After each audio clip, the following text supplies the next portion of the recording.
Alright guys and girls, this is Jerningham here. This is a 2 months video.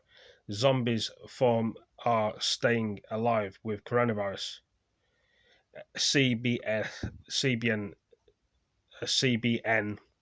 BC News, USA. You can listen to it and see what we find out. These are very uncertain and very difficult times. And so central banks and policymakers are faced with very clear challenges. So what has been happening is that firms have been building up debt for years in a state of low interest rates. So debt's already very high. The pandemic hits, revenues fall, governments step in to help, interest rates fall, still more debt piles up. So you have a situation where perhaps as many as 15% of companies listed on major market stock exchanges CBN, fall into the BC. category of sort of zombie companies that couldn't survive without exceptional government assistance. So it's a Sorry if very her face is a challenging bit white, position. but That does seem pretty high to me, considering, I know we're in unusual times, but you also are looking at the different breakdown between large corporations and the SMEs. And this is very relevant because you point out that SMEs have seen a jump in bank loans. And as we get ready for bank earnings this week, we will be getting a better gauge of what they see in terms of their loan portfolio.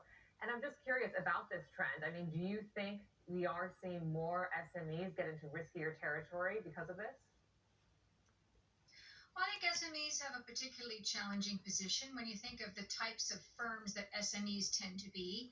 why it's Many so are in bright. the service sector, where, for example, restaurants, small companies, small retail firms that have been particularly hard hit by the pandemic. So their position is more challenging. It's not easy to tap, for example, bond markets if you're a small firm. So you're reliant mainly on your long-standing relationships with banks.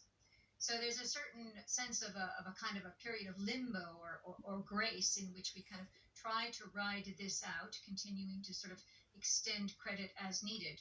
But it's difficult to see how this can persist indefinitely.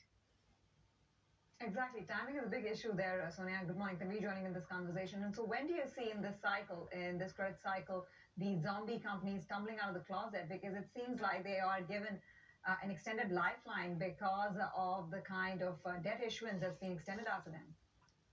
I think it's very tied to the cyclical recovery, right? To the extent that you get revenues normalizing going into 2021, you will have a much better position for companies large and small. If that doesn't materialize, if you don't get, a fairly solid upturn in growth, then you're going to see a rise in delinquencies and a rise in corporate defaults. Well, that's another short video over that. But anyway, hope you want to enjoy it, give it a like, give it a comment, share your friends. See you in the next one. Peace.